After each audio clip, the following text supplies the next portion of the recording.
All the way live. Get ready for America's #1 funny man. Funny man. What? Hey. All the way live. Make some noise. Ladies and gentlemen, from LA to New York, Chicago to Mississippi, let's give it up for America's #1 funny man, Rodney.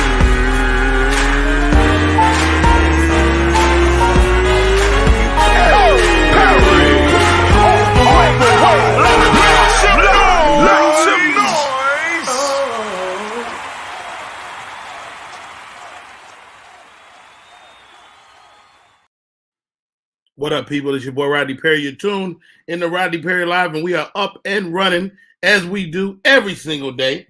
It is going down, and I'm super excited about the show today. This weekend, you can catch your boy Rodney Perry at the Tampa Improv. Sabrine, what's up this morning, Miss Grayson? Tampa Improv will be going down this weekend and Easter Sunday. And I'm getting a lot of good feedback about the movie. Thank you guys for checking it out. Shouts out to the great Joe Coy and the whole cast, man. I really believe this movie could be for Filipinos, for the Filipino community. It could be what Crazy Rich Asians was for the Japanese community. David Burns, what up? How you doing? Cedar Hills, Texas is in the building. Mad love, mad respect. Got a lot of good show for you today. How about this, guys? Take my daughter to school every day. And my dog want to ride, Keandra. So I said, all right, dog. I let him go pee. When I tell you this dog, he shit in my car this morning. And it's completely disrespectful. How dare you, Raz, doo-doo in my car. And I'm sitting up and I'm smelling something. I'm like, what? Did you? Completely upset. Not a good way to start my day off. Danny Green, what up? My man, the Tom Joyner cruise. Man, such good times. Such good days. They say this cruise this year might be the last one.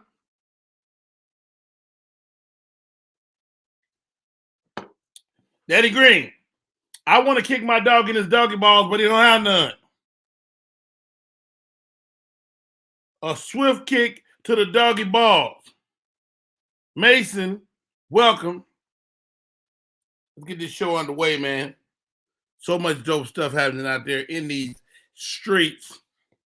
And for the record, I get my information from a couple of different sources. I use the Shade Room. I use Rolling Out Magazine. And that's usually where I get my news for the day from.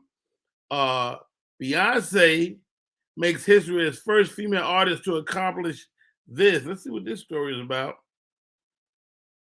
Beyonce, first of all, Beyonce is gorgeous. Okay. Beyonce continues to demonstrate why she's the biggest artist in the world. Beyonce's 7th studio album, Renaissance, has reached #1 on the Billboard 200 chart. #1. The album been out maybe a week, amid controversy and everything, and she's still #1. The first female artist to ever have 7 albums debut at the top of the charts. Get out of here, Beyonce. Wow. Yo, how dope is this lady? What's up, John?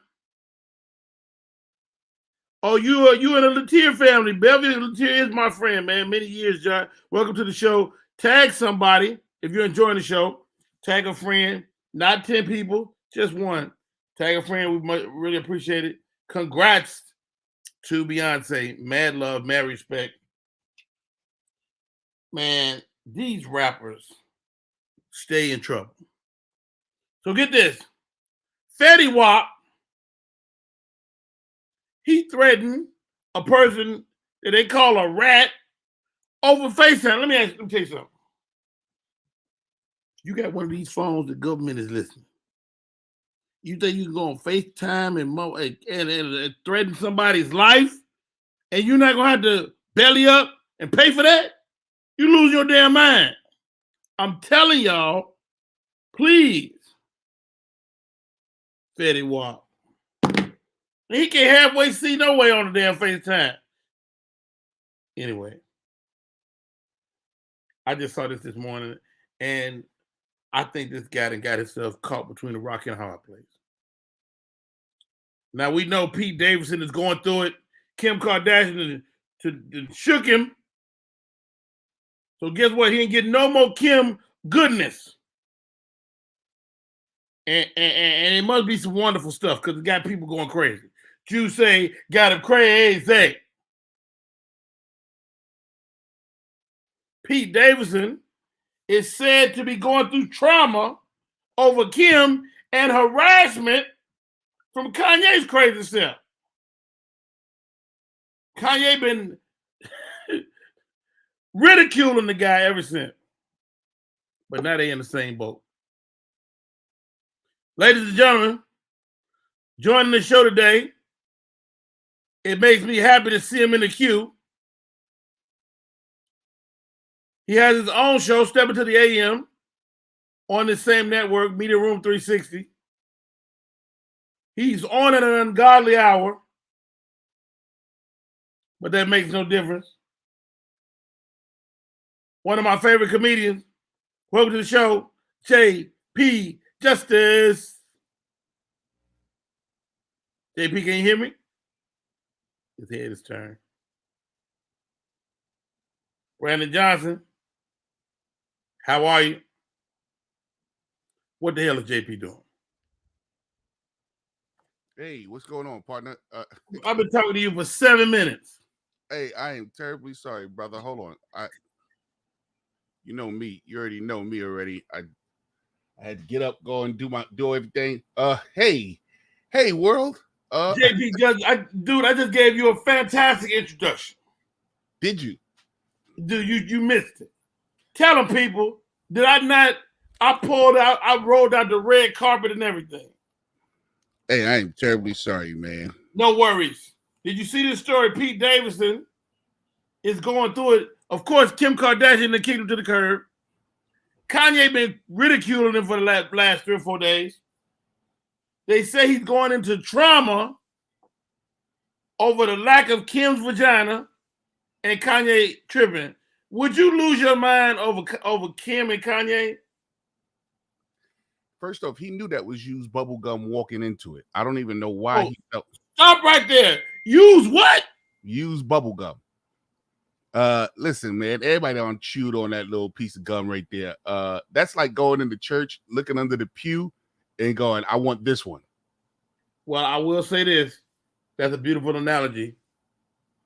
But that bubble gum, I chew that damn bubble gum too. Ooh. You wouldn't.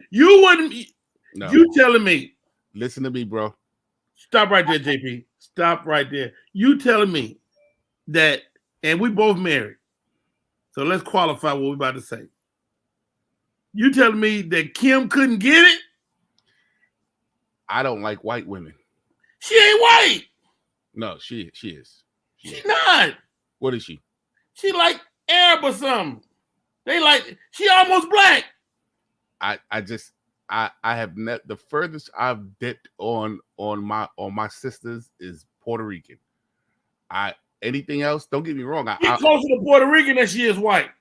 Watch this. I will say, oh, she looks good, but I just couldn't find myself to wanting it. David said she's not white. They said she's not white? Oh, okay. She's not white at all. All right, then my bad then. Sorry, Kim. Put you in the Caucasian box. Hey, let me ask you this, man. Are you one of them guys that if somebody is a rat? You hear me? Yeah, I can. Somebody's a rat, right? Is that person like out of your life? He's a rat stink? No.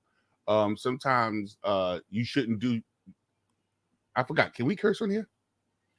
You don't have to. Right. Sometimes you shouldn't do shit in front of my face.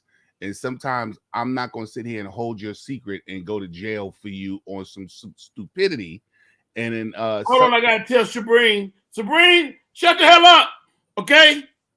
Don't worry about it, Sabrine. Just like you fine, Kim Kardashian is fine. Anyway, I'm getting twisted. If you ask me if Kim was good looking, yes, Kim is very good looking, very good looking. Listen. I'll be right in there. I'll be in line behind Pete Davidson. I would wait. I'll be like, I'm next. Nah, I can't see me doing that. And guess what I'm gonna try to do? I'm gonna try to get her pregnant.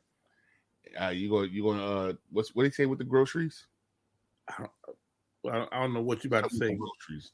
Something that the kids say with the groceries. That ain't the same. That ain't getting her pregnant. Like what's the name? Let me tell you. Okay, let me give you a list of women that men seem to want to jump out the window for, but I'm like, Kim Kardashian, Mariah Carey. Mariah Carey is 75 though. I'm not talking about that. I'm talking about back in the days. Beyonce. Beyonce fine as hell. But that's one that I'll just let pass. Like don't get me. Stop right there, JP Justin. What? You telling me you are let Beyonce, but forget the fact that she with Jay-Z. Mm-hmm. She is a gorgeous girl. You would at least say hi? Oh no. It's not that I can't acknowledge that they're beautiful, but my I guess wanting to want her. Nah. Why not? Bro, I can't tell you. For some reason, you can't tell me. Huh? What you mean you can't tell me? I mean, I don't know what it is, but I just know that something about it just isn't attractive to me like that no more. I'm giving you the listen, bro. It's not that. All right, keep going. You got more lists. What else you got? What I said, Mariah. That's basically it. Like when people start when a woman starts looking way too and men start going, oh my god, yo, then all of a sudden the desire for me just all of a sudden goes. So if you got to fight every night to prove your love, you don't want to be a part of it. Nah, not at all. I'm not mad at that. Not at all. I'm not mad at that. Like I would take a regular looking woman over a really crazy gorgeous woman. Come on, now you know I'm at, Rodney. Come on, Rodney. I get that. So Fetty Wap threatened the dude over FaceTime, dog. He said the dude was a rat. He threatened the man's life over FaceTime. I say this, JP. If you want the world to know what you're thinking, say it on the phone.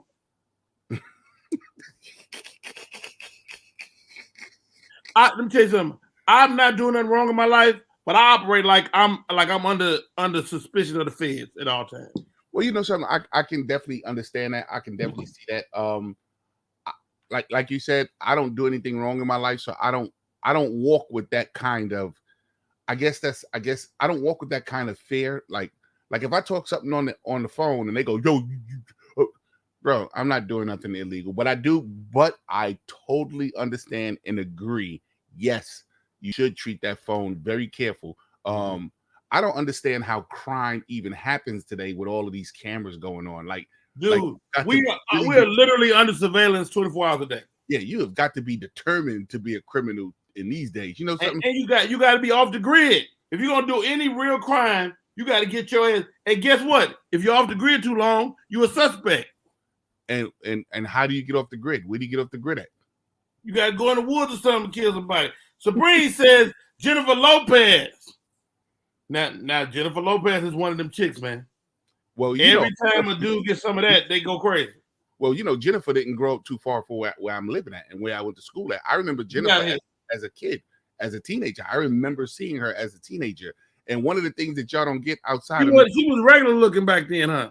What they don't get outside of New York is that Jennifer Lopez come a dime a dozen. Puerto Ricans walking like that outside now. Now, let me ask you this, because I don't know Puerto Ricans like I know Mexicans. Mm-hmm. A Mexican at 17, 18, 19, gorgeous. At 22, they turn into little college refrigerators.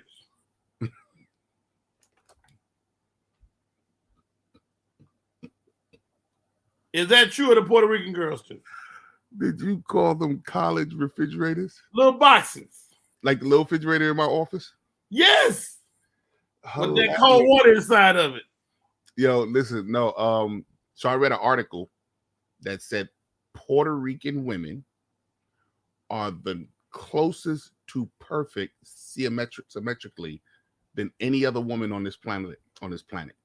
Really?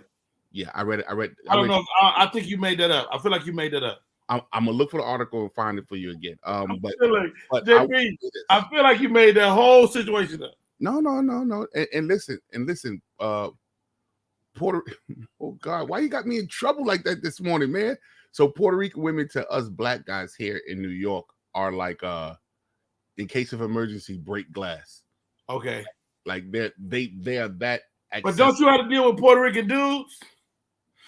Well, Puerto Rican dudes are so they do get upset when they do get upset. You know, they do have their little undertones and talks and all that kind of stuff. But they back in the days they wanted to be us so badly that they wouldn't mind if we you know, if we now tell me this, JP, because you grew up around Puerto Ricans.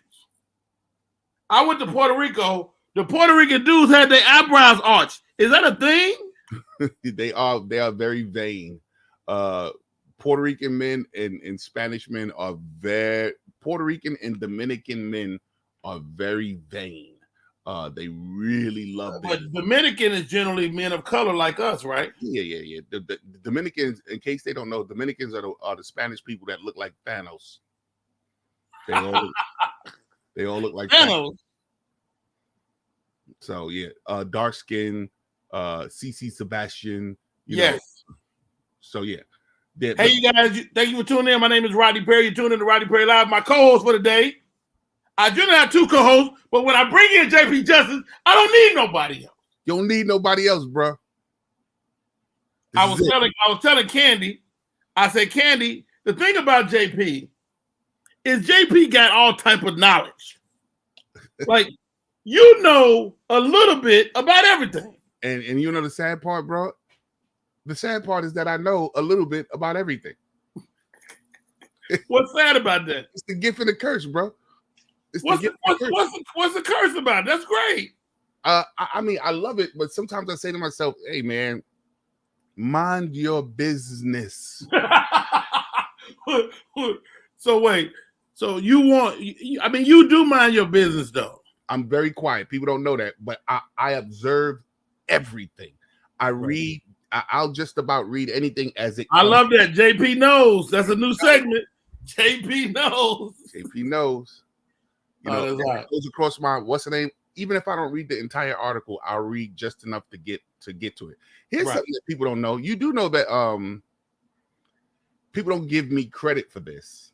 Okay, give it to me. I was sort of the first one to introduce the world to Pete Davidson. So it's your fault that Pete Davidson is going through trauma right now, and Kanye is messing with him. Kim to kick him to the curb. It's all your fault.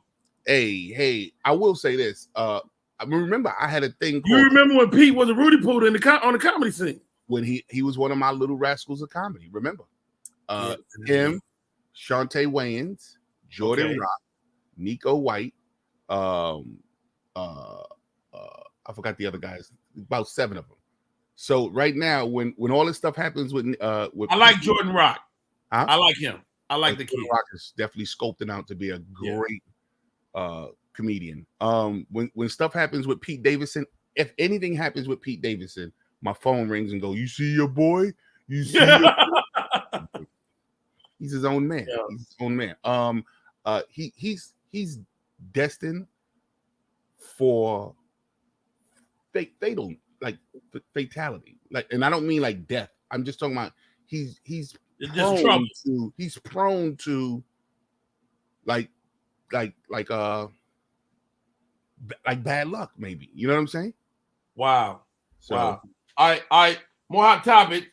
So I don't know if you saw this yesterday. Irv Gotti bring up the fact that one of Ashante's songs was about him. Fat Joe came out yesterday. I said, dog, that's 20 years ago. I don't give a damn. Yo, is it just me, or is Irv Gotti really looking for some footing after his hip-hop career? Irv Gotti. You know what? I completely agree, JP. I'm like, what is Irv doing? Is he not making money? He trying to sell a book, or what is he doing? Well, there's also a documentary out called the Supreme Team, and the third episode of this documentary is about Irv calling his company Murder Inc. and trying to help Supreme McGriff, and give him $25 million, and so I think he's trying to find a reason or a legacy to grasp hold to, not knowing that his musical legacy, because he ain't Diddy, right? No, his musical. Let's not front. His musical legacy. No, he got a catalog, but he still ain't Diddy though. Oh, Diddy! I thought you said did it. No. He hasn't. He hasn't. Is he a household name like Diddy and Jermaine and who else was producing back then? Swiss Beats. He's not a household name like that, but he has a strong legacy. But it looks like he's trying to grasp hold to anything to say, "Hey, I did it. Hey, I'm here. I'm worth something. Respect me. Respect me. Yeah, and we love what you did. Just relax, man." Irv, you a genius, man. Yeah, this is Rodney Perry. JP Justice in with me today. It's a sad day, JP. It's a sad day. Why is today a sad day? So what is I want to hear more. What has this guy done? You know he cuts himself, right? Who? Pete Davidson. I'm moved on from Pete Davidson. Okay, my bad. I just wanted to let people know he's a cutter. He's a cutter. He's a cutter.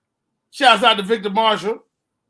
Victor says hello. Rodney, Candace, JP, Darren. What up, Vic? David Burns says he's like you. He says, yo, I'm very quiet until when people make the first mistake with me, and the number one mistake some people make with me is thinking I'm weak. Come on, Dave. That's funny you say that. I want to talk. You know what I want to talk about today, man?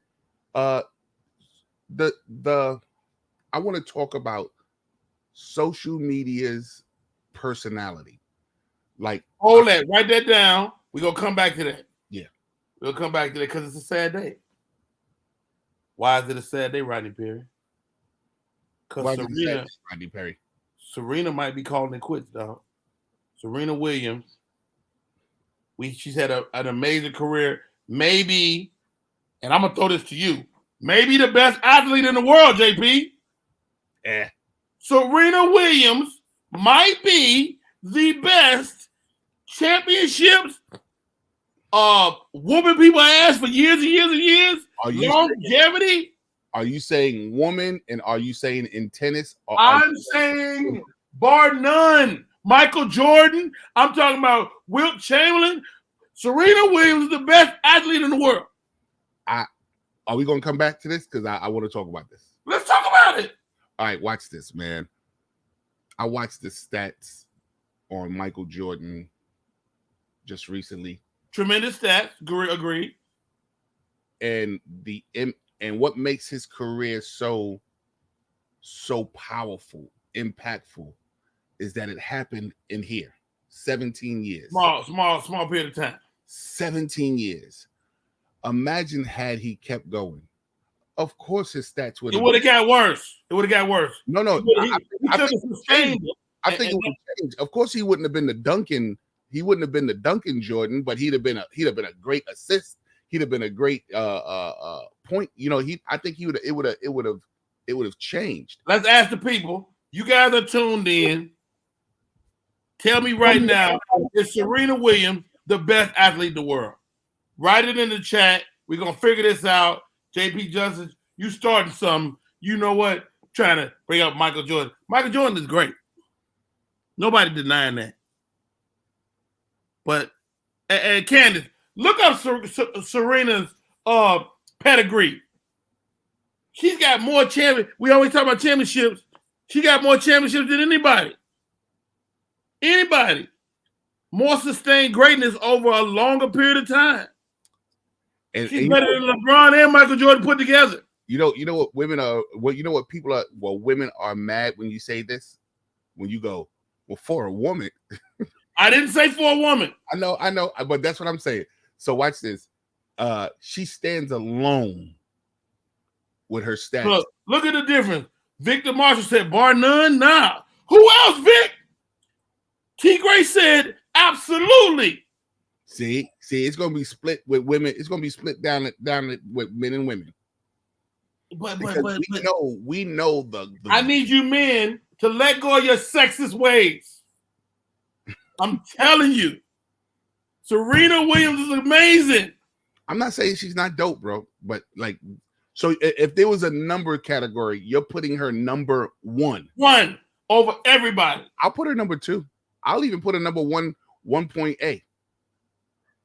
But number 1, you gotta give it to Jordan. Hold on, stop right there. Let's see what this dude said. What was that? I just saw something. Somebody said something. Dave said Serena is the GOAT. I'm thankful that I was able to witness her career. David, you're a genius. Yeah, David must be sitting next to his wife. Hopgood says she's definitely in the top tier. She's the best individually decorated. You know what? You guys kill me. You guys kill me with the caveat. Individually decorated. What the hell are you talking about? She's a winner. She is. And what's caveat? Caveat is when people put an exception onto something. Okay. You know what? I know a little bit of stuff too, JP. I just wanted to make sure. Like I hear the word. I hear caveat so much lately that nobody ever tell you what it is. Right. Oh, look at this. Sabrine says, "I'll say top 5 in the world." Sabrine, you're a defector. There you go. Thank you. You're a woman, but not really. Thank you, Sabrine. I'm gonna say it. All right, let's do this. Let's take a break. I got my first guest up for the day. Hey, y'all, it is Wednesday, so it's time for Team Mo Fitness to come in here. We're going to take a break. We come back, more show with my man Mo. Let's rock.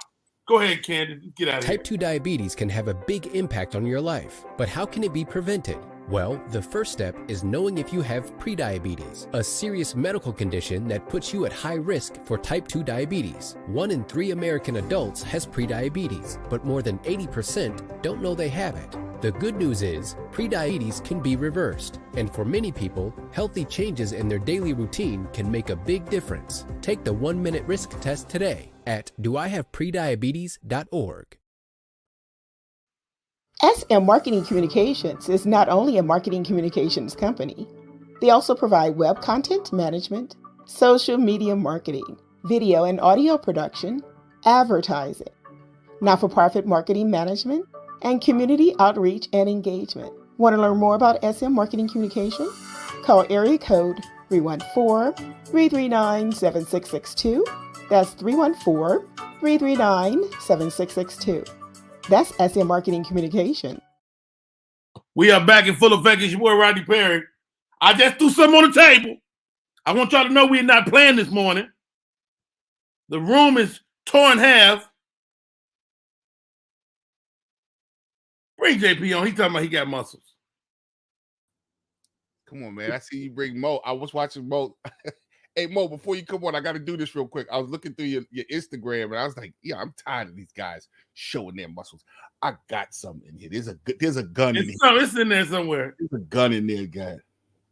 The best athlete in the world, Kat Tash, says Serena greater than Jordan. Rodney Perry, you lose your damn mind. Not even over Kobe, Tiger Woods, Brady. You know what? Shut your mouth. Why are you going hard for Serena this morning? Did y'all have lunch or something? Yeah, she's not getting that respect. And you got to ask that with Rodney. Hey, ladies and gentlemen, you got to ask that with Rodney. You heard what I just said? Did you have lunch with her? Rodney knows everybody. Every time I turn around, there's a new celebrity. If I click that, I can read her stats, Candy. Is it going to take me to another page? I don't want to leave. I'm scared to click it. Opening up another page. Okay.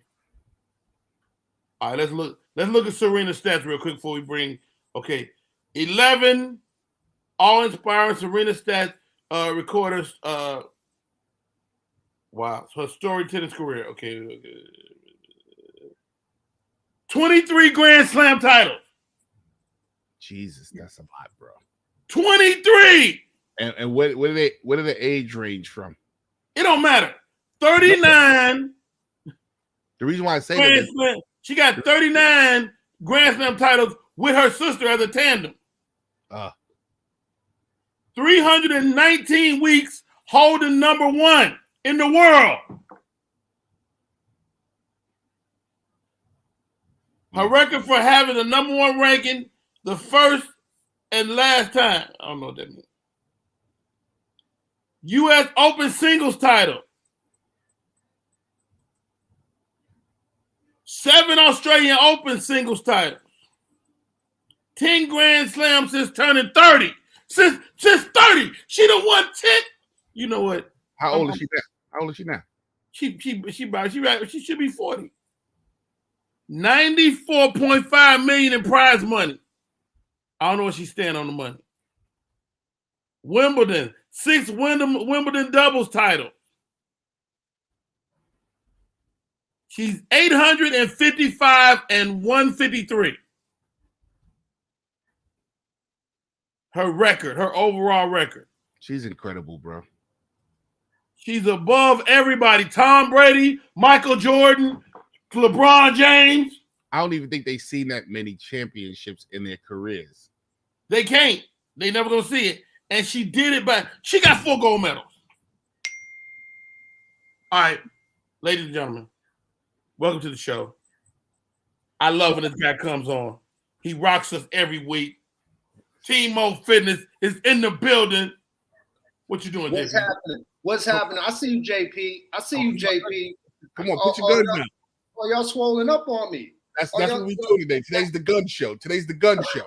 All right, before we get into it, because this guy's a professional. Is Serena Williams the best athlete in the world?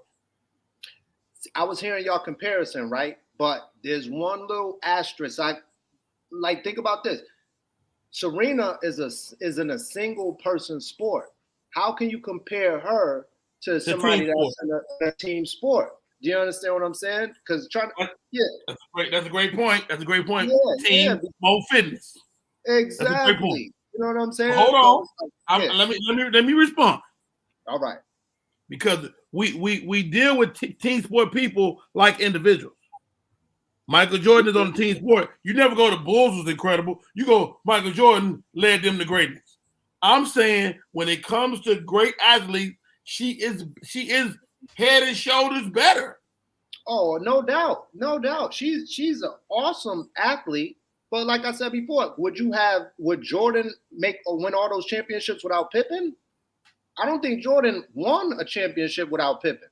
Jordan, he did not, but he be acting like he did. Yeah, he do. You know what I'm saying? So watch your mouth, man. Hey, you know, I besmirched the name of the great Michael Jordan because I was there. I was rooting. Ladies and gentlemen, it's Wednesday. It's time for Team Mo Fitness. Let's do this. Candy, where you at? Candy! Team Mo Fitness. You've been talking about back fat. Yeah. What? Back fat. Back fat. Play Mo back fat video. What causes back fat and how to get rid of it? Some of the causes are a sedentary lifestyle, eating too many calories, an excess of sugar and salt in the diet, also aging and genetics, but I'll discuss those in another video. Now Mo, I know I can't spot reduce fat, and I know I have to take down my total body fat to reduce back fat, but how much body fat do I need to reduce? Here's a body fat chart. According to the Royal College of Nursing, we got the man here. All right, Mo. First of all, where you get these back fat pictures? Yo, they all around, man. You go outside, it's an abundance. My question is, what made you say, you know what?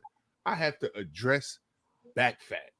That's a problem. It's a legitimate problem. Yeah, it's a serious problem, and it's like one of the top Google hit searched topics.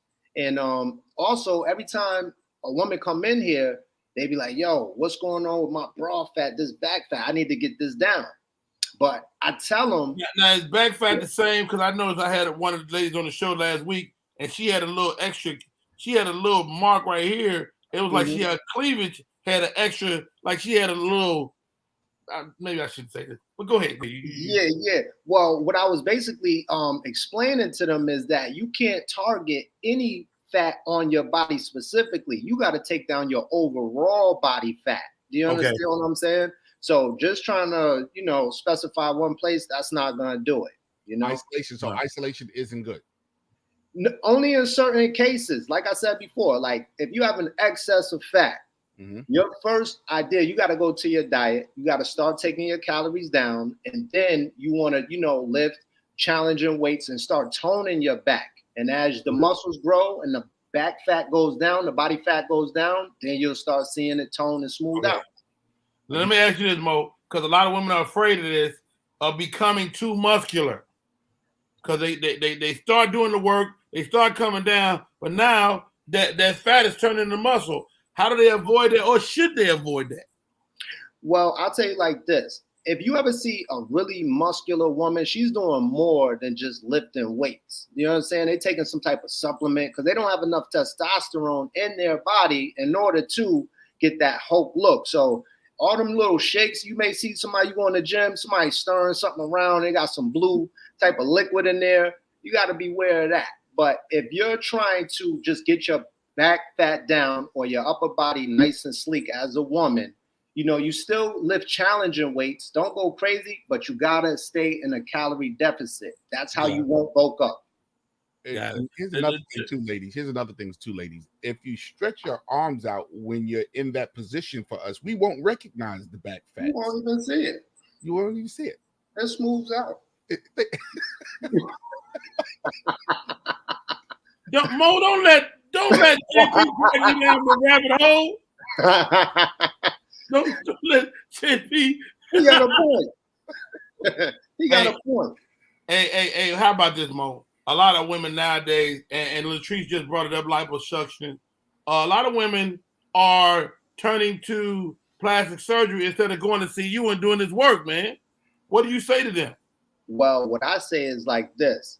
All right, if you gotta be able to have what's inside of you to keep that. Meaning like this, if I gave these women a key to Amazon and told them to run this corporation and they don't got no experience, they don't got no, know-how of how to do it, they're not going to be successful with that. So if you just bestow somebody with a body and they don't have the rhyme and the reason of how they got it, they're not going to keep it that long. That's why they be on like 2 and 3 different surgeries after the first surgery. Very true. If you don't know how to get it, you ain't going to know how to keep it. How to maintain it, right. How to maintain that. Is that part of your clientele, people that have done that and now they need you to help maintain? Yeah. Some come after that, and some come after their 3rd surgery, and they be like, hey, man, this way wasn't working. I done spent $30,000, $40,000 trying to get my body right. But then the pockets of fat start coming on the body unnaturally. You know what I'm saying? So it looks a little crazy. I'm pretty sure y'all seen the super tight waist and the balloon arms. Yes. That's from that surgery. The fat gonna find somewhere to go. It's gonna go somewhere, So you gotta regulate your eating and your habits before you get that. Here's a question I have to ask, and maybe I speak for millions, hopefully millions. How do you get a mind to say to themselves, other than some kind of health urgency, like, I had a heart attack or blah, blah, a stroke or something. How do you get the mind to say it's time now to start to work out more? Because a lot of us didn't live workout lives. I noticed that the people that are in the gym are people that live fitness lives. You know what I'm saying? And right. So now those of us now who realize, oh my God, my health is important. Right. It's like we're fighting to become a fitness life. What can help us with that transition? Well, basically, when people hit rock bottom, when they are in a pain state and they're like, wow, my knees are hurting, my joints are hurting. I'm tired of looking at what I'm looking at in the mirror. My spouse is treating me different because of this weight. Once they get to that point, then that's when I normally see people more motivated, as opposed to all right, hey, we're gonna set this goal and let's try to achieve this goal of how we look. It's very rare that somebody comes in and is like, all right, I want this goal. They're trying to run away from a pain. So once they feel enough pain, that mind is gonna get right, and they're gonna want to do something about it. And my job is to remind them of the pain if they ever, because normally when people get out of that pain area, a couple months go by, they start slimming down. They're like, oh, yo, no, I'm good. I'm like, no, we got to keep our foot on the gas. You remember when you was 3 months ago? We don't want to go right back there. Mm-hmm. Wow. His name is Team Mo Fitness. You can check him out on his Instagram page or his TikTok page. He's always giving out great information, man. And I think that's awesome, man, how you keep your foot on the pedal with these people, Mo. Outstanding Instagram page too, bro. I looked through your page. Thank you. I appreciate that. Is it growing? Because you find you get at the top of the year a flash of people. Again, probably halfway through the year, get a flash of people. How do you keep them engaged, like you just said? Well, once I speak to a core niche of people, before I used to talk in general, you know what I mean? Like men, women, all shapes and sizes. Once you start niching down and you get what they call a specific avatar you're speaking to, you know what I'm saying? You just keep speaking to that crowd, and your vibe will determine your tribe. The people that is on your vibe, they're going to come into that room and start following you, man. But just stay on your course and spit what you spit was truth to you. Right. That back fat is a thing, though. And like, I know my wife have an issue with that underarm joint right there. Yeah, a lot of that is hormonal for ladies, too. But really? Yeah. When their hormones is off, you start accumulating fat in those like back arms and backs and things like that. So it's imperative to also make sure that, they get their hormones checked. Go to your doctor, see what your levels are, so you can get that right too. I have a question. Go ahead, JP. Men, not just men, but people who drive, I notice we all have that little extra knot of fat like right here. And that comes from like the driving like this, or they say now even with cell phones with everybody bending their head and neck like this. Mm-hmm. Does that tie into all of the disproportionate fat in people's backs and stuff like that? And I find myself, look at this. I have this now because as an older man, we forgot how to sit up straight. Right. Well, what you're talking about is posture. And basically with people that's sitting down a lot, that means that their hips have gotten tight over time. And once your hips start getting too tight, that starts compromising your lower back, your lower lumbar. You start feeling tightness there. Now, if you're constantly like this, hunched over, looking at the desk, you typing, looking at a phone, you want to start doing exercises at the gym or anywhere you could start pulling back. Start rowing back like this so you could develop those muscles to bring your posture from here to like this. Your ear, your shoulder, your elbow, and your knee should be all in alignment. And that's how you know that your posture is getting right. But oh wow, my ear hang over my stomach. I didn't know way back there. Hey Mo, JP brought up a great point. We're talking about back fat. But I don't know about y'all. I got all type of head fat. Yo, it's impossible to lose head fat. Like I got my homeboy. He lost 100 pounds, but his head's still big. Is your head the last piece to go down? It's the last piece to go down, man. With ages, sometimes that's like inevitable, man. So even I got some. Even though I'm lean everywhere else. Over time, I started getting a little, hot dog Frank stand in the back. Finish, you do not have no head fat. I do, man. I got the hat backwards. It's covering it up today, but it ain't out there like that. But yeah, that's part of, the aging process. But try to take that body fat down so you can reduce some of it. Yeah. Hey, man, he's here with us every week, every Wednesday, man. I can't thank you enough for coming on, Mo. How do we stay in touch, man? You can find me on social media such as Instagram or TikTok at Team Mo Fitness. Send me a DM if you look in the actually, you could go in my link tree in the bio and click on get a free consultation so we could hook you up with a program specifically tailored to you. Now, let me ask you this last question. Are you working out all day? Do you work out with people? Well, I'm not working out with them, but what I do is I do a lot of lifting of weights, handing it to them and things like that. On the side of my own workout, I work out for like 40 minutes, 5 days a week. You know what I'm saying? But basically all day from 7 in the morning to about 7 at night, I got a little break in between. I'm lifting and, passing weights and doing all kinds of stuff. So I'm active.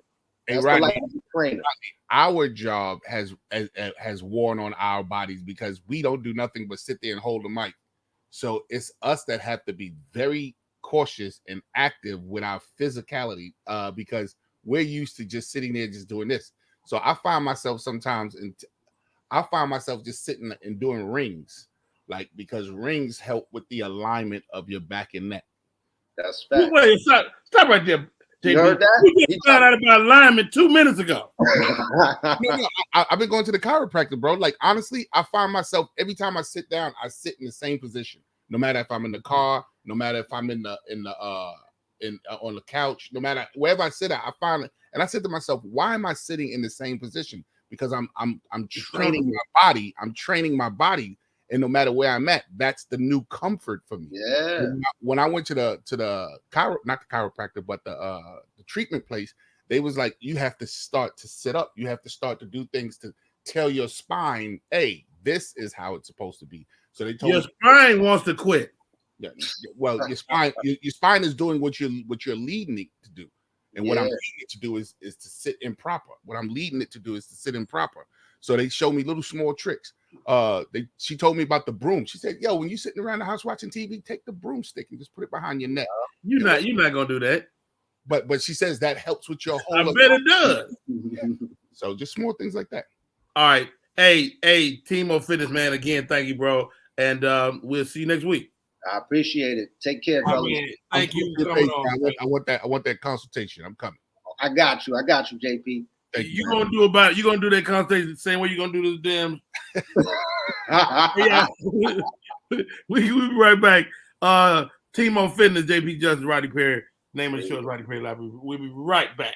Want your book or music to be published? Skip the confusion and rejections from others. Let BePublished.org publish and promote your work for less. BePublished.org handles it all, from cover design to worldwide distribution, with high quality and fast turnaround. You even keep rights and royalties. Everything was perfect. You made my dream come true. My book and CD look so good. Call 972-880-8316 now. BePublished.org. 972-880-8316. This one's for the real ballers and shot callers, the sisterhood of women in tech. They're discovering cures, building apps, and programming the blockchain. They're CEOs, worldwide hustlers who can make it rain. They're tearing down the old boys club and seeing big gains. Because when women in tech come together, you know they make that change.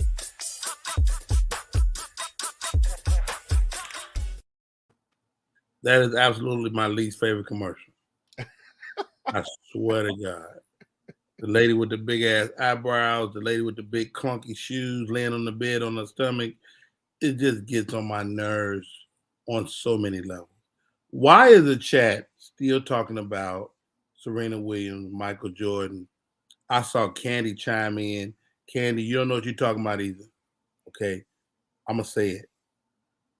I'm going to say it. No, I don't care if you play the ad. I want to talk about it more. I want to see it and talk about it again. So don't take it out the loop. Katash is in here losing his damn mind. That's like saying I won. What is he talking about? Shout out to Lewis Johnson. Welcome. Can they do liposuction on the hot dog head rack? You know what? No, they can. They can. Probably can. They probably can, but you don't want the scar. You don't want the pain. You don't want the pain. But how about this, JP? There's a lot of dudes out there getting work done. Yeah. Yeah. What are you getting? They getting pecs. They getting calves. They getting chiseled chin implants. Because there's dudes out there with soft ass chins. Show your chin, Rodney. Show your chin. Show your chin. Yeah, let me big on my chin. We got good solid chin. I got an Arnold Schwarzenegger chin. I'll be back. Yeah. TP, what's up, TP?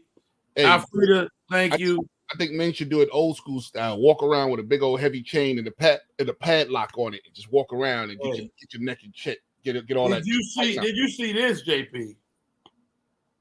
Have you heard of the Earn Your Leisure podcast? For some reason, I have. Why have I heard Earn Your Leisure? This podcast is a big deal. So these two guys, they have it's called Earn Your Leisure. They give investment tips and stuff like that. They threw an event here in Atlanta, 20,000 people. Wow. They're podcast listeners. And they had Tyler Perry and Steve Harvey there. So it's already a big deal. Yes. But how about this? Steve Harvey, Tyler Perry was addressing some stuff. Because they've been taking some heat. You know, they've been called coons. They've been called, this and that. Tyler Perry said, look, dog, I ain't got time to be addressing everybody and say something about me. Steve Harvey said, look, if you don't like me, so what? I'm out here getting this paper. You got to respect these guys, don't you? So I was a photographer before I was a comedian. When I was 17 years old, I was a photojournalist for all the major newspapers here in New York City. Oh, wow.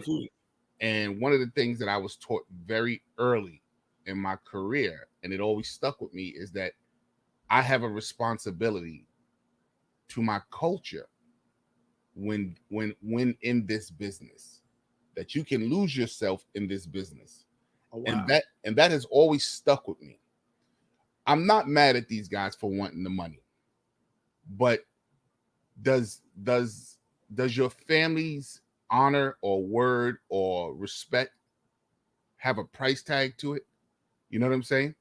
Like, I believe that they give them just enough that they can say they don't care about what their people are saying about them.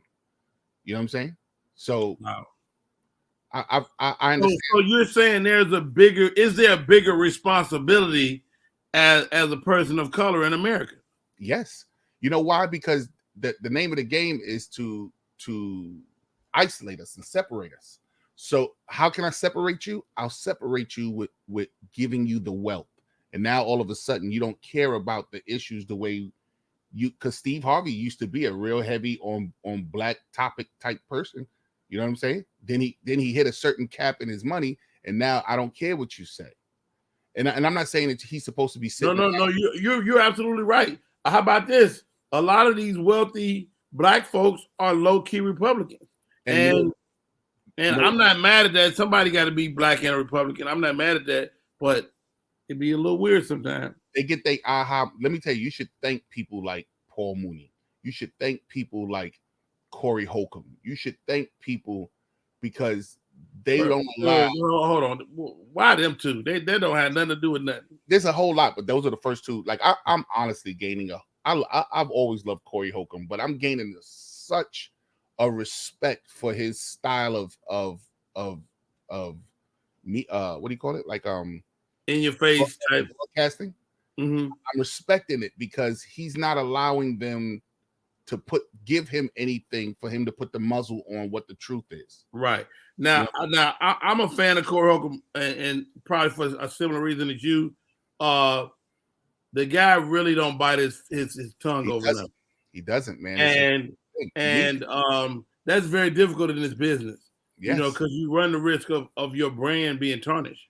And so back to Steve Harvey and people like Steve Harvey, people like Oprah Winfrey, people like what ends up happening with them is that they get their aha moment when Hollywood shows them, hey, you still black. We just allowed you to step outside the circle for a while. So I want it happens more often than not too. Yes.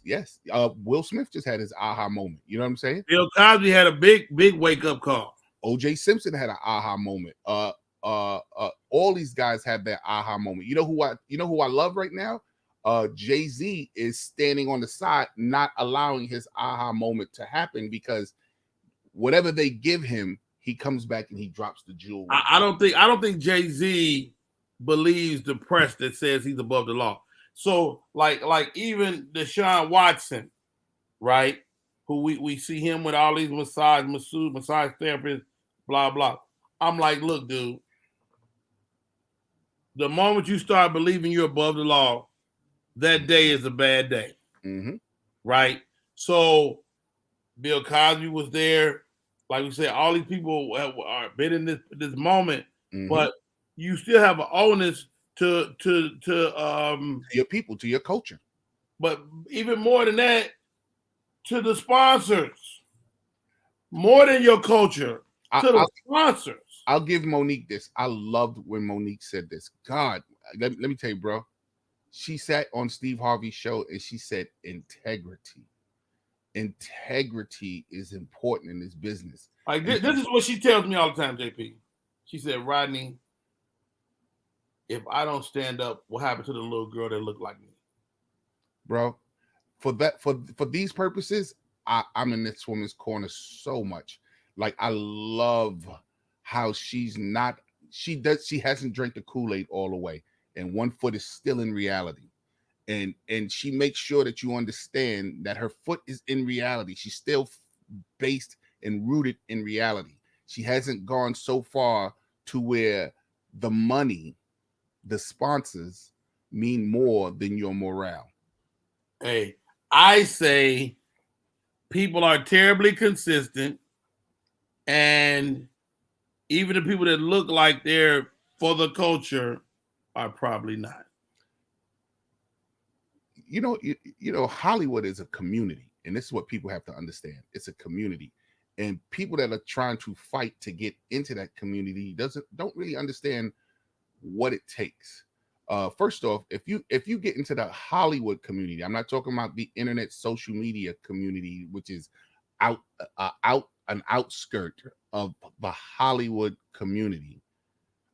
When you get in that community, you get calls from, is Sidney Poitier still alive? You get calls from Sidney Poitier. You get calls if he ain't dead, he coming around the last curve.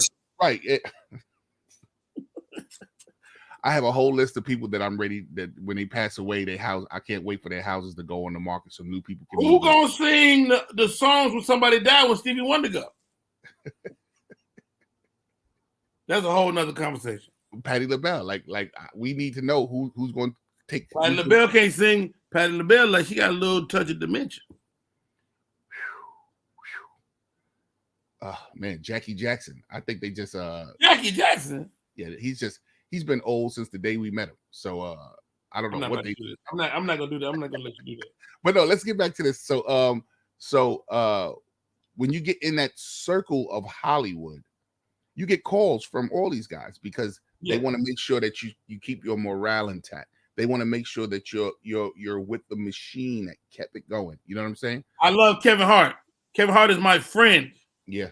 But he said something the other day. He said to Chris Rock and Dave Chappelle, I love you guys. You my best friends. And I'm like, really, nigga? I seen that interview with Chris Rock. You're talking about with Chris Rock, and he said they call him every once in a while and make sure he tapped out. Like you ain't going. Yeah. I guess when people have you would definitely lean to people that have a similar lifestyle. That because he can't call me and tell me about being super rich. So he would have to have some peers that live in that space. Yeah. Right. Call me one time. Right. Let's do this. JP, stop right there. Let's take a break. We come back. We'll be at the top of the second hour. It's Rodney Berry. You're tuning in to Rodney Berry Live. I love this show, man.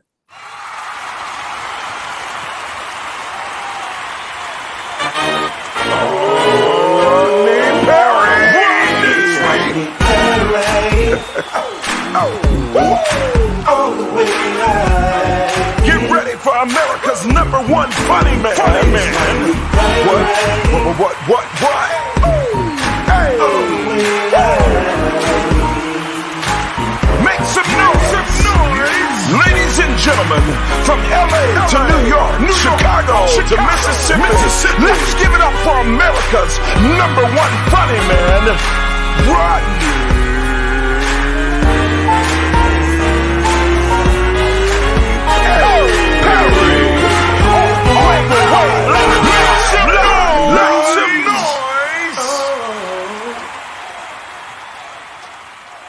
Ba-ba-da. We are back.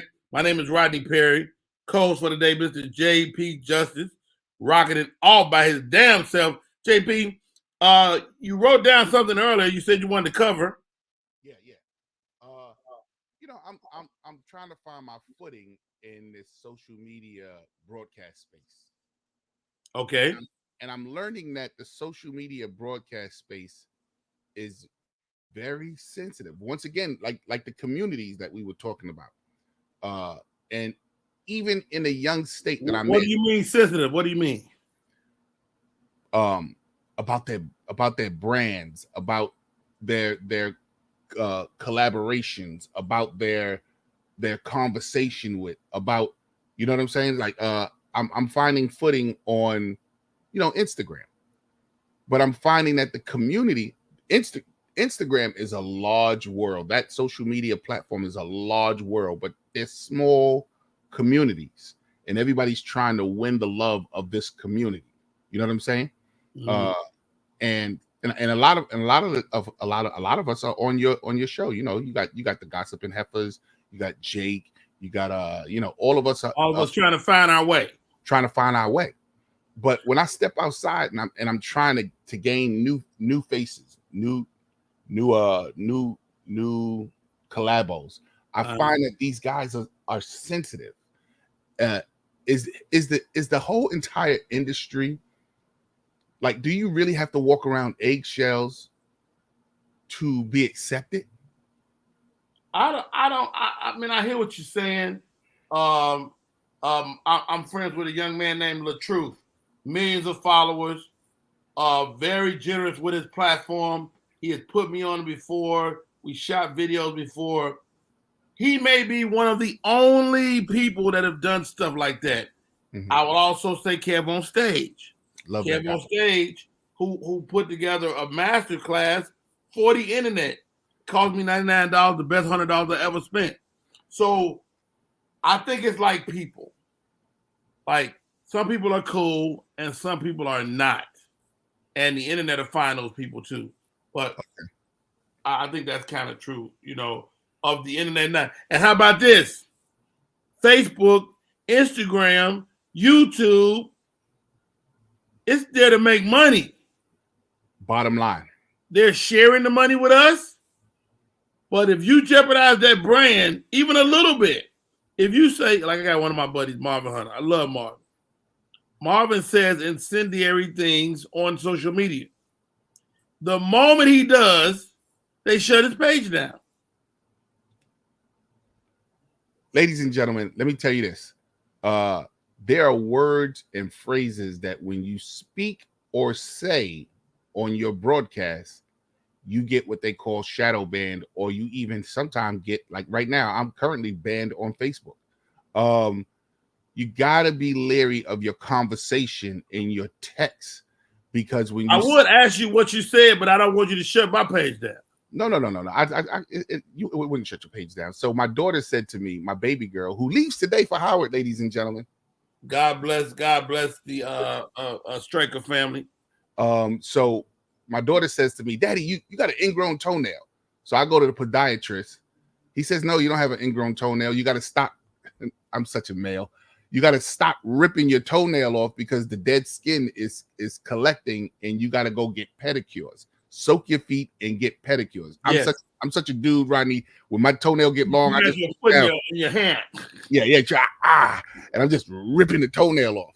And he said, no, you got to stop that. So I took a picture of my feet and I put it on Facebook. I said, yeah. And everybody was clowning me for my feet. So my cousin says, hey, cuz, they getting you, cuz. They getting you, cuz. So I put a picture of Boba Fett from Star Wars shooting off the guns. And I say to my cousin, don't worry, stand behind me. I'm SHOOTING in them. Yes. and boom. Wow. Boom. You can't say that word. Can't say that word. Gina G, too funny in the building. She said that was another one of my favorites. I was just doing it, I just do it to let people know. My daughter said, "Hey, you got an ingrown." It was just that I was, how many men, Rodney, do you clip your toenails, or how do you get rid of your toenails? Okay. It's crazy you brought this up. When I go get a pedicure, it's bad. I've never gotten a pedicure. Do yourself a favor. My only part I don't like, and I told a little Asian lady, I said, don't scrub the bottom of my feet. Because my feet are actually really soft. I said, don't scrub the bottom. What's up, Selena J? I said, don't scrub my body. I'm looking at her scrub the bottom of my feet like, didn't I tell you not to scrub the bottom of my damn feet?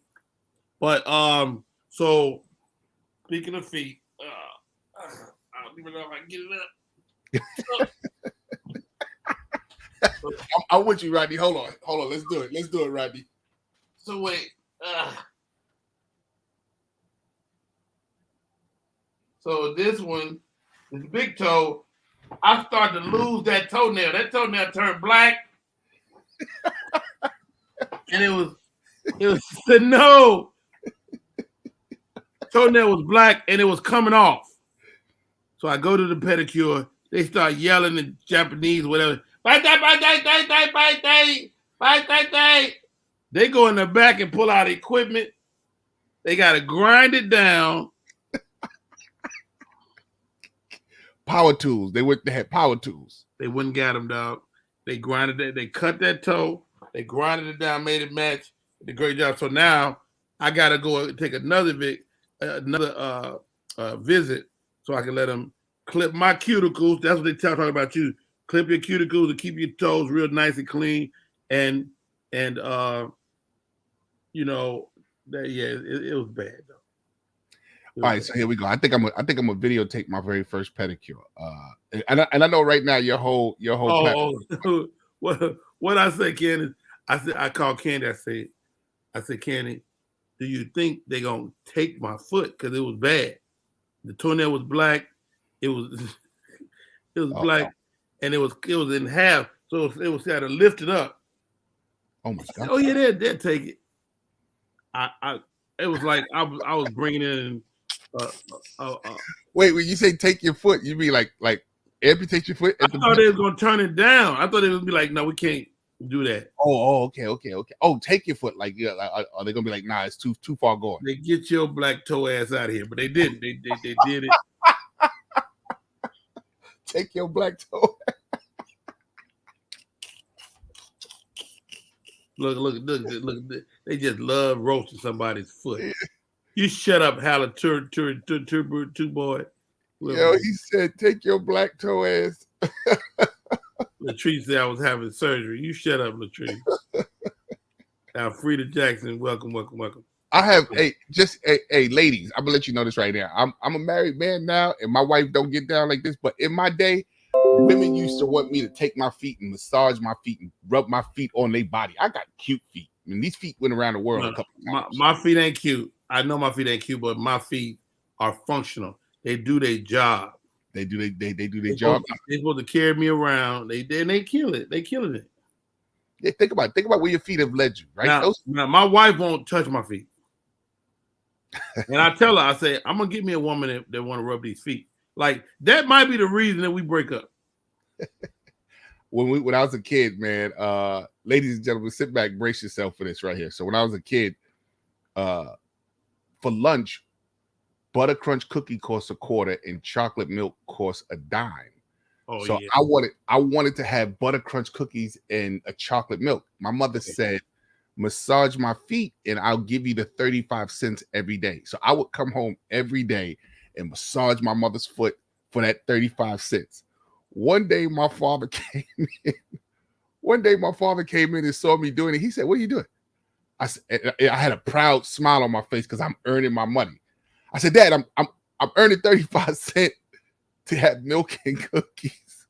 My father, what did he say? He lost it. He said, what the goddamn hell? Don't touch that goddamn woman foot. And this is his wife. Don't touch that goddamn woman foot for 35 goddamn cents. My mother's name is Josephine.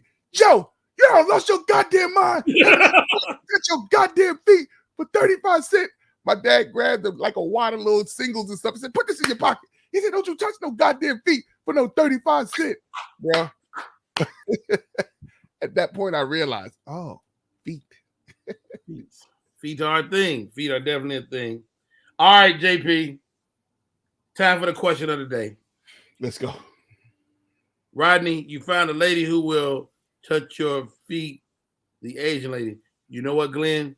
That little Asian lady. The highlight of the foot thing, no, JP. So your foot is, your toes is done. And so they go into this little massage thing, right? And they massage your big toe like it's a thing. Hey, whoa, homie. What? I'm just telling you what they do. JP, let me tell you something. Well, I wish my big toe could skeet.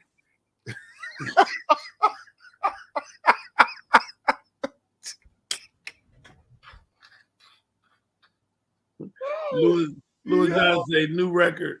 Johnny Cash, I told a line. Yo.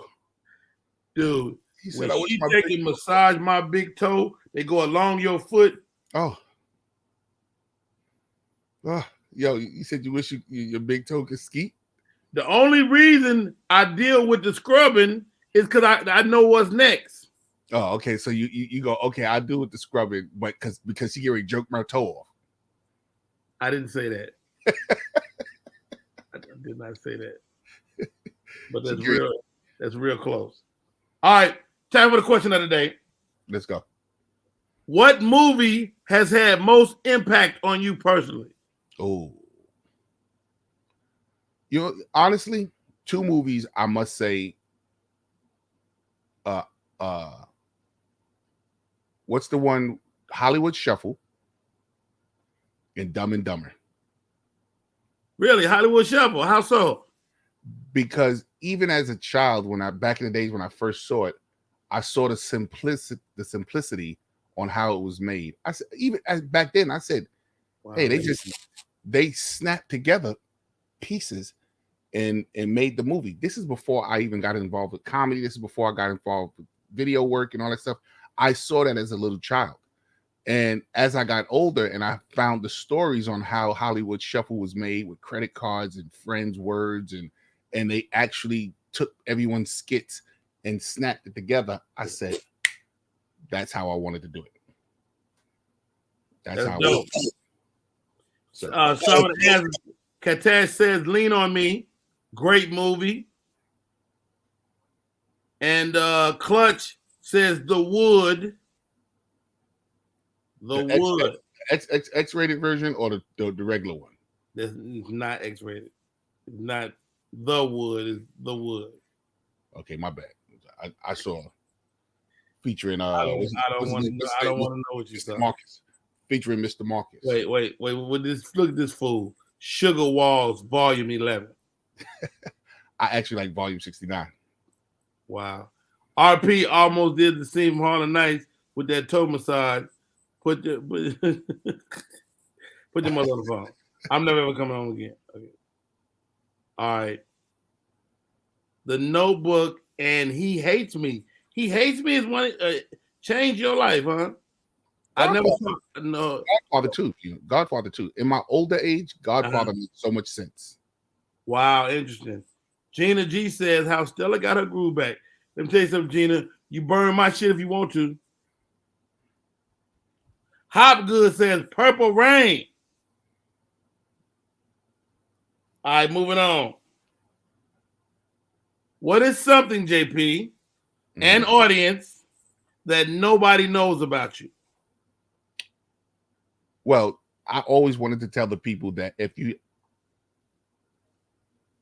Wait a minute. We can't hear you. Right. If you don't know about it, why am I going to tell you now? What's something that people don't know about me? I sing very well.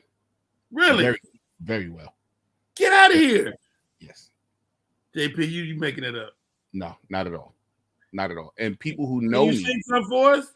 and people who before the stage, I will. Really, yeah, dude. I wish I could sing. yeah, I know how to sing very well. People who know me You don't sing in your act? No. JP. My first love is music. My first love is music. I wanted to be a radio broadcaster. I wanted to be on the radio going, hey, this is JP Justice. You're tuned in to the Rodney Perry Live Show. That was my first love. Comedy. Louis Johnson said the latest movie that affected me, Who We Are on Netflix. Glenn Griswold says Chasing the Dream, the Hank Aaron story. Dude, you know who got me? What's that quarterback that played for St. Louis back in the day? He has a movie. What is he? I just watched it on the plane last week. Man, I'm sitting on the plane crying like a baby.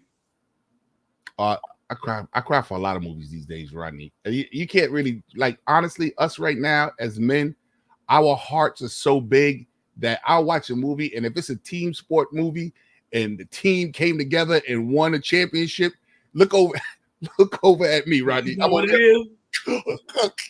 Me too. Wait, Jay, you know what it is? You like people that overcome incredible odds. And I like movies where, not just movies, TV shows. Bro, I used to cry. What's that show? Move That Bus. What was that show? Remember that show that used to come on, Move That Bus, and they would read, the whole neighborhood would come together and design your house. Oh, Kim Willie was on there. Yo, let me tell you, bro. I just love when people show the greatness and goodness of their hearts. That will mess me up, Rodney. Listen, I'm talking about, I'm over there not weeping. I'm not doing this. I'm not doing that, Rodney. I'm over there. You got a full cry. Yeah. Oh my God, hyperventilating. And I say this to my wife all the time. Say there's good people in the world, man. I don't know what it is. Here's the movie I was thinking about. It's called American Underdog. It's the story of Kurt Warner. The TV guy? No, Kurt Warner. Sports. Kurt Warner was the quarterback of the St. Louis Rams. Right? This is when Torrey Holt was over there. So Kurt Warner goes out undrafted and gets picked up by the Green Bay Packers. Mm-hmm.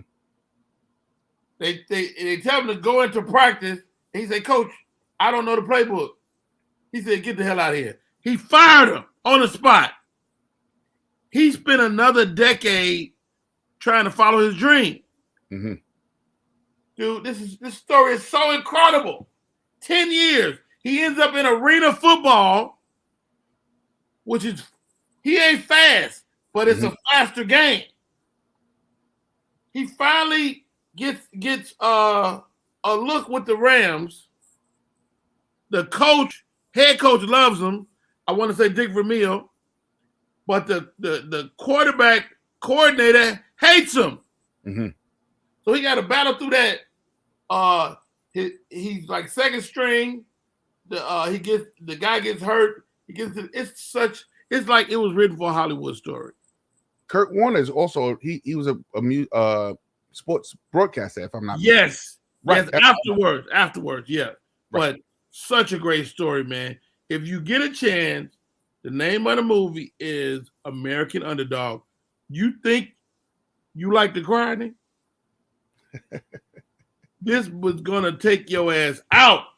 What was the last movie you had a good cry over, Rodney? Good cry. I'm talking about where that one took me out, and it's another sports movie. Rudy takes me out every time. What's Rudy? Rudy with the Notre Dame. The little girl with the football. No, Rudy is about a little unathletic fat white boy. Oh yeah, okay. I like Rudy. Rudy is a good. Rudy takes me out. Cooley High takes me out. Still today? I can't get through it. Well, you know what takes me out, bro? And the movie doesn't take me out. This one scene takes me out. When the guy pulls the shotgun and kills. The Green Mile got him. What's that movie with Doughboy? South Central. When they kill Ricky, man, listen, bro. When every time that red car pull up and that They guy had to kill Ricky. and that guy comes out and you see his face, takes me out because I want to know what's going on in his mind right there that he thinks that the only way to fix this is to kill this man. Have you become more conscious as an older man? Boys in the Hood, yes. Jesus. Yeah, Boys in the Hood. Here's another one. Here's another one. And I'm gonna ask you a question. The name of the movie is Greater. Greater. And I'm gonna give you a quick synopsis of Greater. Greater is a 2016 American biographical sports film directed by David Hunt, starring Christopher Cervino. So this kid, he wants to play for the who did he want to play for? And his name was Brandon Burlsworth, right? He wants to play for the Arkansas Razorbacks. JP. Listening. We see this guy overcome all type of adversity. He's not the greatest player. He grows. He gets bigger. He's not a drinker. Nothing. Man, we see this guy overcome all this adversity, and then what? The nigga dies. Oh my God. I hate stuff like that, bro. I hate stuff like that. And it happened in real life. I hate stuff like that. Hey, Monique Latisse. You know Monique Latisse? Who is that? A very funny young comedian out of New Jersey. Very, very funny. Is she on here? She's on. She just hit me up on what's name. Let me tell her to come on. Let me tell her to come over on here. Was she on YouTube? She's on Facebook right now. She just hit me up. Oh, hey Monique. Hit the YouTube. Send her the link. Bring her in. We might talk to her for a second. All right, let me hold on. Let me. All right.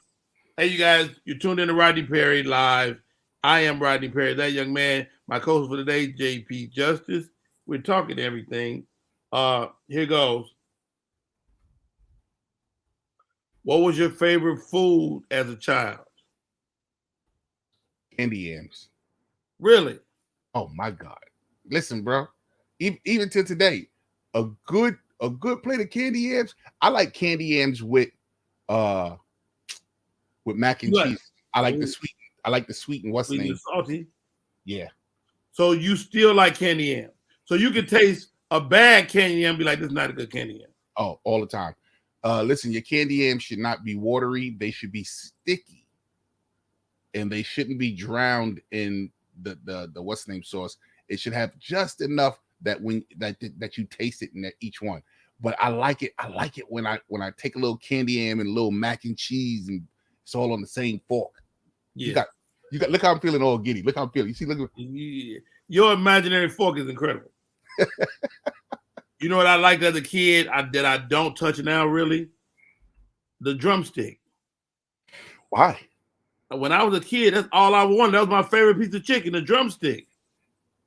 Oh my God, bro. But if I'm eating a drumstick, we out of chicken. Like I done went past the breast, the wing. I don't care about no drumstick no more. No, she says she's in the middle of a Zoom right now. No, I like drumsticks, but I don't like the shorts on a wing. What you mean? Like the drumstick is fine because the drumstick in the shorts of the wing, the not the flats but the shorts, and that's a big argument. I don't know why that's a big argument. What are your flats? You call it the shorts? What do you call it? You talking about the little drumstick from the wing, right? You call that a short? They call it short, like the short. I've never heard that word in my life. Am I making this up? No, I'm not saying you're making it up. I'm saying I don't use that word. Well, I don't like the short. I like a drumstick, but I don't like the shorts. You know what I'm saying? I guess they call it a short. I guess they call it because it's a short drumstick. It's a drum. They call it a drum. Right. You got the drums and the flats. I like the drums and the flats. I prefer the drum, but sometimes people overcook the drum. And my flat, this is my flat technique. I got my flat. I pull the bones out and eat the whole flat. Come on now. Wait. Pull the bones out. You still got to dip it in your sauce because now it's just meat and sauce. Pause. I just feel like there's supposed to be a pause in there. It just dip the whole thing. Anytime you say meat and sauce, you're gonna get it. Yeah. Yeah. Louis John said his favorite food then and now tacos. I'm a taco fan. Hey, let me ask you this, JP, because I've been watching the food trucks on Netflix. Mm-hmm. The lady with the fish Harlem food truck. Have you been to that one? Harlem is known for their fish, their fried fish. So when you find that's a Harlem thing. Yeah, it's a Harlem thing. When you, well, I'm quite sure everybody does it, but Harlem has a culture of it. Like you can literally go down the block and there will be like maybe 2, could be 3 different fish spots on one block. You know what I'm saying? So people have their favorites. I used to be a Famous Fish guy. And Famous Fish is a small little spot, but the line literally. Now, what cut of fish do you eat? Like, cause I'm a catfish guy, but some people don't. Some people eat, like in New York, y'all eat whiting, huh? We eat whitings. When I first came down to the South and everybody's like fried catfish, I was like, fried catfish. And then when I seen the chunks. Oh, stop right there. Selena Johnson just said, Selena J, she said fried bologna and cheese. Oh, come on. Oh, yeah, come on. That takes me back to my slave days. Come on, you can never be too grown for a fried bologna and cheese, bro. With the ring around it. Oh, no, we'll take the ring out because when I eat now, I'm eating. Now, he said he like whiting and ocean perch, but perch got bones, don't it? Man, let me tell you, I like to get a whole little basket of whitings, like a whole little basket. You don't even know how many's in there. It's just a basket full of them, and just go through it. Shout outs to the wings in Boston, because you know Boston, I love y'all to death. Slade's up there with Jonathan Gates. Whenever I go to Boston, you got to make a stop at Slade's and get the cocaine crack chicken. That's what they call it. What is that? With the white sauce, the white dust on it? Oh, bro, I don't know what they cook it in, but you know what that white stuff is? What? It's ranch. It's ranch dust. No. They don't have that. It's just it's fresh out the fryer, lightly salted, big old chicken wings. Chicken wing look like my arm. You hear me? Wow. And you get yourself a whole basket full of those. Oh, shout outs to Jonathan Gates. Jonathan Gates, love you, bro. Got to come back to Boston to get my cocaine crack chicken. Jonathan Gates in the building. Hey, yo, next question of the day. What chore do you hate? Today or as a child? However you want to answer. Yeah, I think my parents was living out their roots fantasy, because these chores that they gave us as kids, I had to actually go in the room and question her. Like, yo, you know we your kids, right? You like us. Yeah, you like us. You had us. Let me tell you some of the chores as kids that I couldn't stand. Washing out the stove. And back in the days, remember the toaster oven at the bottom? Remember you would pull that toaster oven out the bottom. You had to clean up under the bottom of that stove too. Yeah.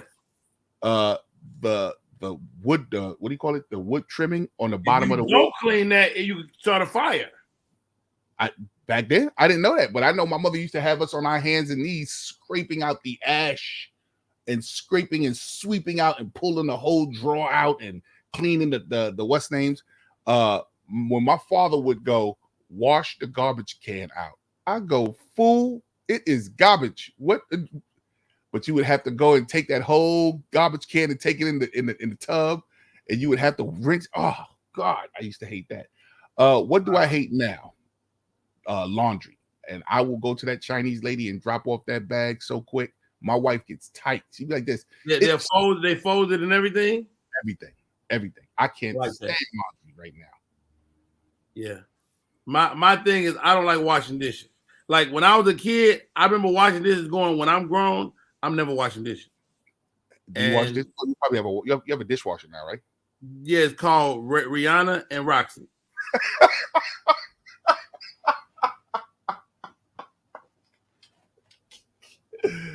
What you gonna do when it going, Rodney?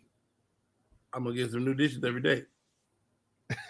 It's funny because that's what I used to do with my laundry. My wife, when me and my wife first got together, I must have had 1 million t-shirts and 1 million socks and I would just go out and buy new socks, drawers. I know. We're not doing this. We're Scrubbing not the walls. My daughters hate that. Scrubbing the walls. Yeah, scrubbing the walls. Do they still do that today? You can't do that, right? Yeah. Louis said yard work. I'm not a fan of yard work. That's why I got a Mexican. That's why I'm in the building. What's the number one song on your iPod right now? First off, how old are you that you have an iPod? You know what I mean. I'm listening to hold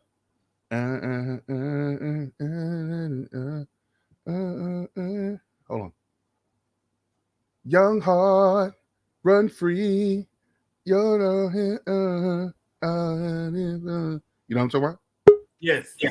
I'm on that. Stop right there. JP Justice. Yeah, we have been joined by greatness. Yes, sir. I'm about to bring this young man in here. Oh my God. First off, you say young man.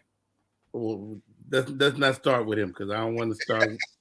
I don't want to start him off too early. He looked like he's frozen actually. Before I bring him on, if you're not frozen, shake your head. Oh, there you go. He got the worst connection. I can tell. Anyway, I'm leaving you up, JP Justice. One of my favorite human beings on the show today. He tickles me.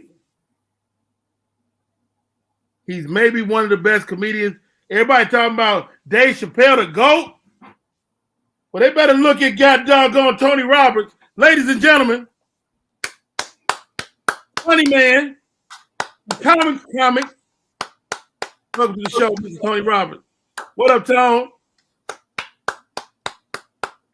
Oh, you on mute. Unmute yourself. Yeah. Can you hear me? Yes. Okay, first of all, it's 7 o'clock where I'm at, and I'm 50. So you deal with that. You 50?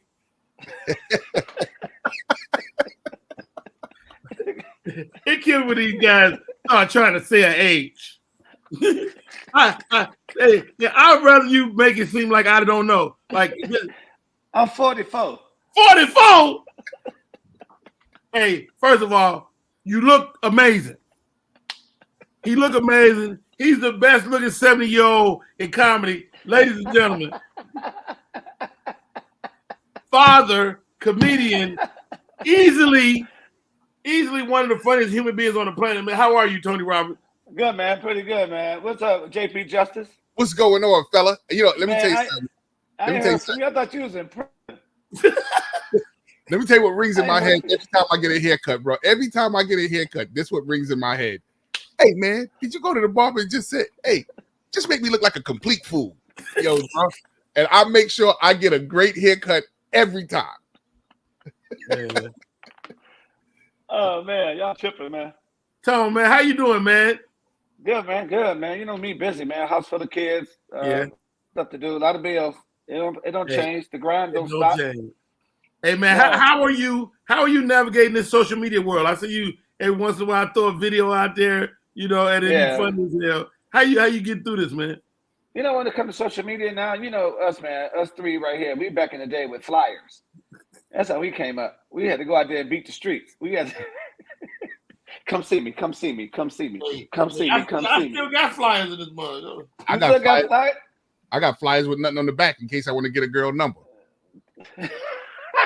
That's some back in the day stuff. You crazy as hell. Yeah, man. I don't know. Sometimes I get lazy, man. I have a couple of people on my team that they do the social media thing for me. They shoot it out, and I just look at it at night and early in the morning. I go through my social media, looking for a new message or somebody want me to do something. But everybody that works with me always says, "Hey, this person says this and that." But sometimes they'll answer them trying to act like me, and they get the vocabulary wrong, the vernacular. I don't I would never say that. You know, because they're younger than me, so they say, Everything okay? Thanks, my home dude, my homeboy, my dude, main man. No, I'm not. We don't talk like I Hell don't no. talk like that. Hell no. They think Hey. I'm old. I talk like that because they see it on the movies. No, we don't Hey. talk like that. Hey, Tony Roberts is my friend. I know stuff about him nobody knows. This man loves Western movies. Dude, you know me. I gotta do 2 hours a day of my blue and whites. Gun smoke, my bonanza. I gotta do it. I don't do the Clint Eastwood cool, but unless he on rawhide. When he was young, but now when he get a little gray, I can't deal with it. It's colorized. Oh, Right. when he start talking in his movies. Yeah, exactly. I don't like that. You know how I Hey, get did down. you see this? The Black Western that came out last year. Oh, with Dion Cole in it and Yes. Idris Elba. Yeah. Yes. One thing about those westerns, even when they had Denzel had Magnificent Seven. Okay, Right. I see it because everybody else gonna see it, so I got to see what's going on. But I don't respect it. Why not? Because look, this is the thing about what black people could do. They did that movie to show the world, just like they did Black Panther. They did Coming to America too. They were showing everybody. I think it was a good movie, especially the graphics of it, and the storyline. But the black people were showing the world how they can make anything theirs. We make anything ours. We make it beautiful. We make it. They was all heroes with the slow motion and the smoke and walking off. Hold Cake on, flying in the air. Hold on, Tony Roberts. Somebody just said something that we got to clear this shit up right now. Hold on. What? We got to add Tony to the most attractive male comic list. That's what they say. You know what I'm saying? Who is they? Who is they? I can't stop the world. You read it somewhere, right, Tony? You read it somewhere. I can't stop the world. Let me take a picture. Every time I take a picture with a fan, she putting her hand on the small of my back. Like No, she's not. I'm the woman. Hey, stop that, lady.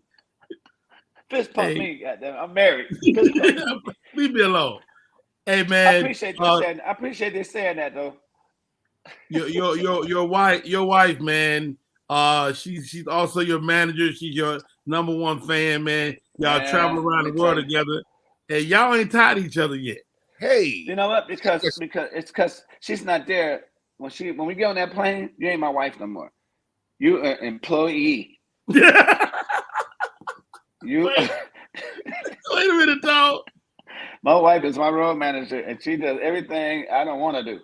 She face the people. I don't meet the people till I get there. I never call or talk to them. I don't see the money. She just come back and give me the breakdown. So you have done your job. You may sleep. Dude, that's awesome. Y'all got that. Y'all got that type of relationship. My wife, my wife can't deal with people. I know your wife. Your wife is so hard on people. They'll kick you off every show. Easy. It be the Rodney Perry. Give it up for Rodney Perry on this right here on StreamYard. There's only Yo, JP, you married? 21 years. I heard that. And you still they stand with you all this time, and you calling these wings shorts? Are you serious? What do you call them? What do you call them? Wings. The short drum? No, you separate them. When you separate them, what do you call the two pieces? It's a drum. The drumstick. But he said the drumstick. But the drumstick is the big one. When me and my family together, we're a family. When I separate from my family, I'm a man. I'm just me. When that drumstick come off, when that wing take off, and that you got the drumstick in your hand. Is this the wing? Is this the wing? Because it's the shut up. You know. When you separate this right here. Hey, let me tell you something. Everybody's tuned in. Tony Roberts and Rodney Perry are the most unproductive two people in the world. we have got together to write, and we just spent the whole weekend laughing. Hey, such a great weekend, man. I come out to Sacramento. So I said, man, come on, man. Let's write this play, man. We're going to put this play up. We didn't write one word. But when I tell you the funnest weekend of my life. And we get nothing done. Nothing. But it was great, man. Hey, and we pulled the paper out. Hey, and we pulled the thing out to write it. We had by Rodney Perry and Tony Roberts, the title and everything. And then stayed there right in front of it. Just laugh for 45 minutes. Not another black stage play. Please, not another black stage. Please, not another black stage. Oh, that was the title? Yeah. Hilarious. Hey, we actually did write a lot because we conceptualized. You know we needed a person to just listen and write everything down we said. I know that now. Yeah. We need a writer's assistant. But the thing about it, I know everything we said, dude. I'll still be on that. Me too. So, and now we in the era now where we have to film that. I like to take it on stage, live, but we have to film It's a movie. It's a movie for sure. It's a movie. It's funny you guys say that because I'm trying to listen to this big word that I'm about to say because I'm trying to big up my vocabulary. I'm trying to galvanize my veterans over here to write an off-Broadway play because I believe that our fans want to see us in something different. But everyone is so they can't see it. But stage plays, off-Broadway stage plays can be put up just the same way we do our comedy shows. Yeah, very true. I mean, what you got to do is write it and then cast people. They're not going to turn it down. But it's very difficult to get them together to write it. All it is a sketch. Did y'all like that word I used? Come on, man. Galvanize was dope. Galvanize, you killed that. Yeah, you looked that up just before you told us that. Hey, Tony, man, we talk simultaneously. I don't agree. Wait, Tony, we all talk about you being old, man, but you look amazing, dude. What are you doing to take care of yourself, man? Follow my wife around. Let me tell you, my wife, she gets up. She got 2 gyms and a Peloton. She don't play. I got a Peloton. What's your name on there? Tony Roberts. No, it's Look Better Naked. Hey, I'm not. I don't want to be a part of that. Yeah, I don't want to be a part of that. Just don't touch the screen when I'm on. Tony Roberts. You know, the thing with these podcasts, you got to get somebody to say something controversial. So I'm about to throw this at you. I was in Detroit. Right. I had a comedian get mad at me. He said, people been stealing this stuff. Oh, he cutting the windows down. He closing them. I want you to see the whole me. I want no reflection. I mean, what you about to say? Hey, man. Will you and Bobo Lamb ever mend y'all fences? Every time I see him, we kick it. Really? Every time I go to the show there, and then he always come up to the show with his wife, and we kick it and talk about old times and all that. Man, I remember y'all two being 2 of the funniest human beings on the planet. But we was inseparable, man. When we was young comics and back in Detroit, this and that, we was inseparable. And then one thing about it is I'm the first one that got out of 7 to 8 comics. We used to paint it. You know how we did the new comics. We was living on each other's couches. We didn't have a couch. We done got evicted together, these little apartments all through Detroit. We used to catch the Greyhound to go do shows. And then I got Comic View, and the next day after that, the next year after that, like 8 months after that, I got Def Comedy Jam. We were all young comics, and so I took off and went to New York. But what me and Bobo Lamb used to do, we was creative for different songs. We used to create songs together. We used to do, and what I did, I would go out and carry the song and open up my show with one of those songs or 2 of those songs.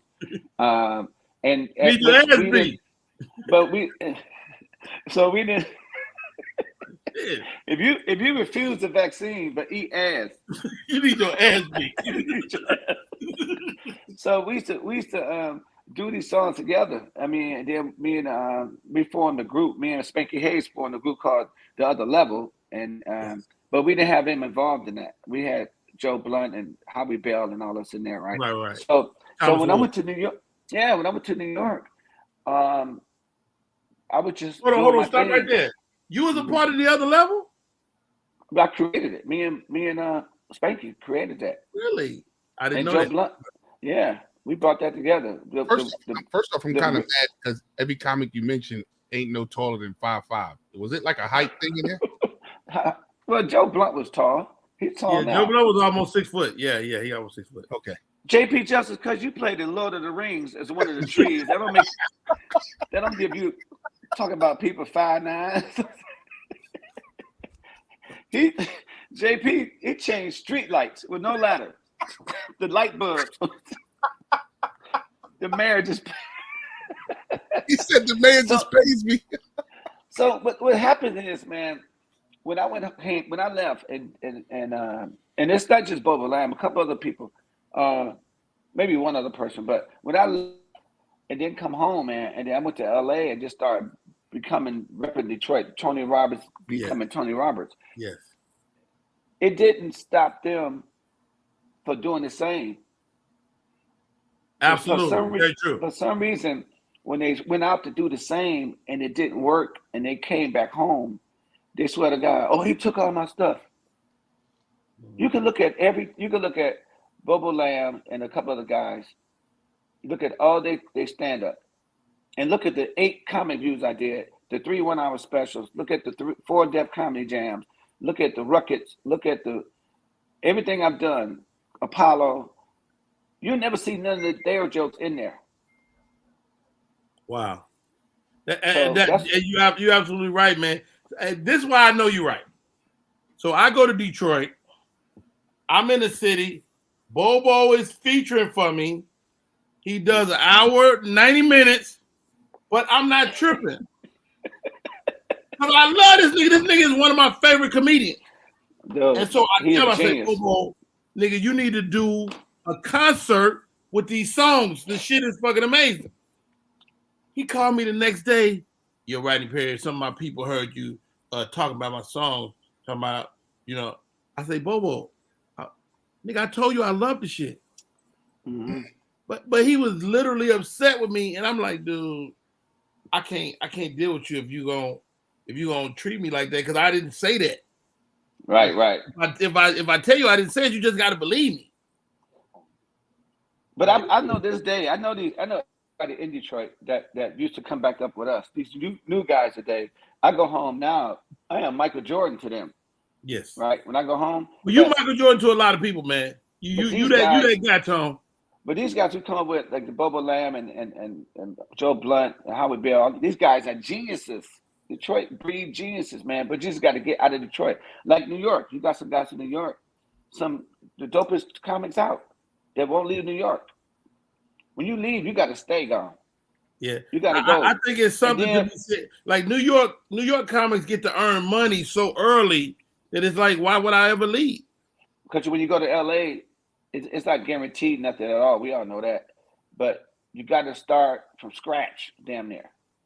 I'm afraid. Feeling that. I'm afraid. This is one thing that I've always been. I guess because I've been a father almost my whole entire comedy career. I thought you were going to say I'm afraid of mice. No. I was going to say something like that. I'm afraid to sleep with the lights out. You look like you're about to say that. I'm afraid. A full diaper terrify me. I hate roaches. Tell a story, JP. I'm afraid. I have always been afraid of not being able to earn in comedy. That's one of the things that kept me here in New York, just as you said, because I'm able to sustain my life here in New York. So people go, oh, you got to travel, you got to go out and you got to go do this. And I'm like, dogs, I can't make this type of money when I leave, because I've always, since I got in comedy at 19, by 21, I was a dad. Since 21 and on, I needed to provide. So right now that my daughter is getting ready to leave, I'm saying to myself, can I muster up some energy in this old tank right here to do things that's I needed? say it like this, JP. I was so selfish, I didn't think about nobody else. Like, nigga, That was me. That was me. I was so selfish. If God made it so I could take care of my family, but nigga, I didn't ask nobody nothing. I just did it. I probably should have done like you, but I didn't. I'm an idiot. Yeah. It worked out. So I stayed here and did shows for Ray DeJean. So that was your Russell Simmons. But I left home, went to New York, man, and I'm talking about it was hit the ground running. Got there.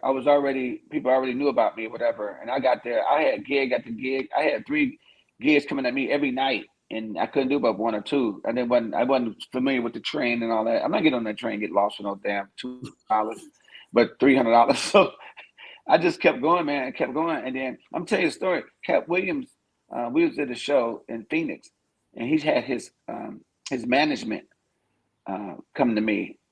He had them come to the show in Phoenix. Back in the day, them 2 old white people, them 2. Yeah, the McClaffertys. So yes. He came to see. They seen me perform and signed me that night and said we could take care of you, blah blah blah. And I thought it was the George Burns' family or somebody. It was old as shit. I think one of them, I said, "Aren't you on the nickel?" Aren't you on the nickel? Damn you! Oh. So let me see your side profile. I thought he gonna say, "Hey," I thought he gonna shake my hand, and say, "How you doing? Nice to meet you. I'm Nat Turner, and you had a good set." And you are stupid as hell. So I left and went to LA and signed with them. 2 months later, Cat fired him and left me with him. I'm like, now I'm ready to go because he wasn't really doing that. But I was out there and I didn't come back though. I didn't come back to New York. I just stayed there and beat this, and I struggled. Yeah. And I was hitting them hard, but where was the gigs at? So then I started getting more gigs. Man, let me tell you, 08, that first 1 hour, I did Wired, and then all of a sudden I just started getting crazy gigs. Is that you and the director? Is that the one you shot in Sacramento? No, Wired is in LA. That was the first one. The second one was in Sacramento. That's when Deion Taylor, the director. Deion Taylor. Yeah. So, dude, you was his first thing. Yeah. And then I think he did something. I think he made a deal or something. I got paid for it, but the after thing, one thing I didn't own it. Okay. So they made money way out down the line. I didn't get a lot of that. So I'll never do nothing again that I don't own. I'm about to shoot. Wow. Yeah, I'm about to shoot a few more specials. And I realized that the way man now is the 30 minutes. Dude, I love what Earthquake did. 34 minutes, fire, and get out of there. Don't burn as much material, and the audience is still happy. Yeah, I got enough for 3 of them now, and still going on the road. No, I know you could probably do 5 30-minute specials because you just churn out material. And I never said this to you before, man. But thank you for taking care of my brother too. You know, you. Oh, that's my dude, man. Around, man. I just talked to him the other day. I just talked to Ryan the other day. Ryan is a producer over there. He got the game show, and he's acting like crazy. Yeah. Dude, he getting so many commercials and everything out there, dude. Your brother's doing. You Remember he's the DJ. I'm in the shit. Remember he's the DJ at the on Pico. DJ, wait a minute. DJ, hold up. Here's a question. Hey, Tony, how do people stay in touch with you, man? Find you and be a part of everything you're doing, bro. At Tony T. Roberts, man. I keep everything simple. I don't have different names for Facebook or Instagram, but I'm starting to blog a lot more things right now because me and Cat Williams hit the road in the beginning of September. In a few weeks, we do it 23 cities. I like that. So yeah, look out. I'm about to. You'd be surprised, man, how when I do arenas or theaters with a couple of guys or whatever, You get a portion of the people, not maybe a little less than half of them, or a quarter of them, don't know who I am. Are you serious? Dude, what?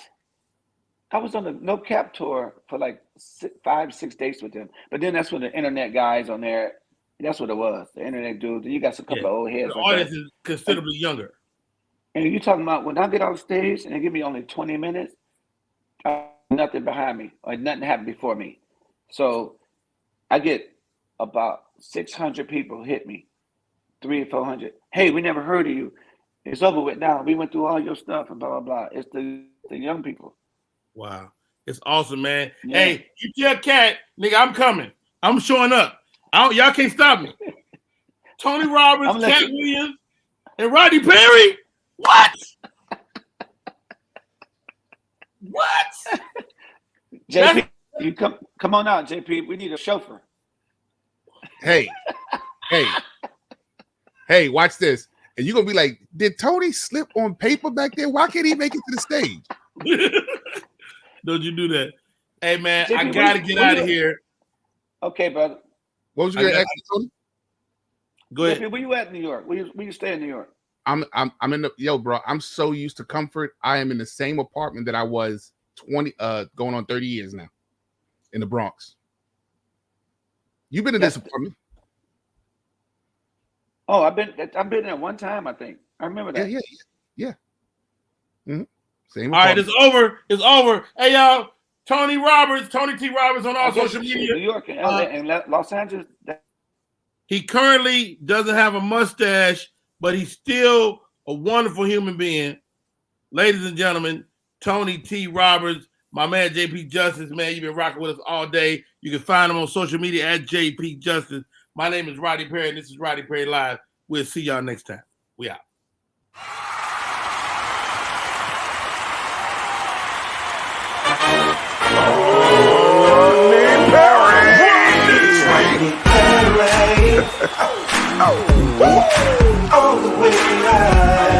Get ready for America's #1 funny man. What? Hey. Make some noise. Ladies and gentlemen, from LA to New York, Chicago to Mississippi, let's give it up for America's #1 funny man, Rodney.